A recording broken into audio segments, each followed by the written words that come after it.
আছো চৰাইবিলত সীমান্ত চেতনা মঞ্চৰ উদ্যোগত ইয়াত কম্বল বিতৰণ চলি আছে।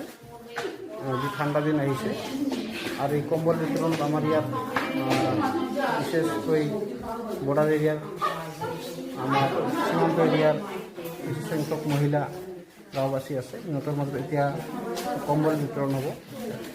এইটো কম্বলবিলাক ইতিমধ্যে আনি পাইছে, আমাৰ দাদা আছে ইয়াতে।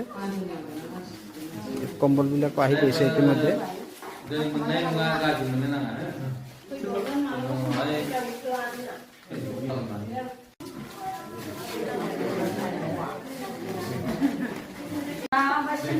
ফটো মাৰছে, ফটো মাৰ।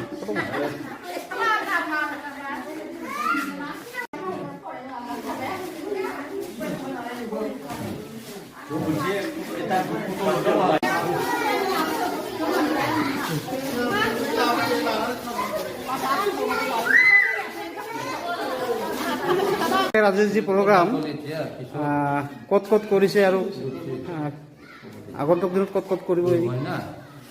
নমস্কাৰ সকলোলৈ। আমি এইটো আমাৰ সেৱা তৰফৰ পৰা আমি আজি যিহেতু ঠাণ্ডা দিন আহিছে, এই ঠাণ্ডা দিনত আমি আমাৰ ফালৰ পৰা অলপ হ'লেও যাতে আমি কম্বল দি অলপ ঠাণ্ডাৰ দিনত গৰীব মানুহবিলাকে সহায় পায়, ইয়াৰ কাৰণে আমি আজি জমদুৱাৰ ছেক্টৰত কম্বল বিতৰণ কৰিলোঁ। আৰু আজি আমি অন্য জায়গাতো ডিষ্ট্ৰিবিউশ্যন কৰাৰ আমাৰ প্ৰগ্ৰাম আছিলে।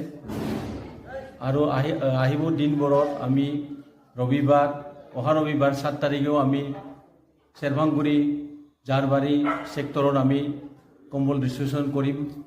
আৰু আমাৰ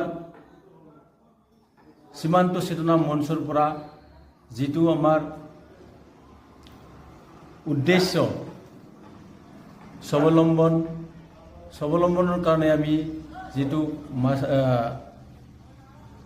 সীমামূৰীয়া বৰ্ডাৰ এৰিয়াত যিবিলাক আমাৰ গৰীব মানুহ আছে, যিবোৰে স্বাৱলম্বনৰ কাৰণে বেলেগৰ সহায়ৰ প্ৰয়োজন হয়, এইবোৰক আমি সহায় কৰি যাম, ট্ৰেইনিং দিম, প্ৰশিক্ষণ প্ৰগ্ৰাম কৰে নেকি আপোনালোকে? প্ৰশিক্ষণ প্ৰগ্ৰাম কৰিম বুলি ভাবিছোঁ।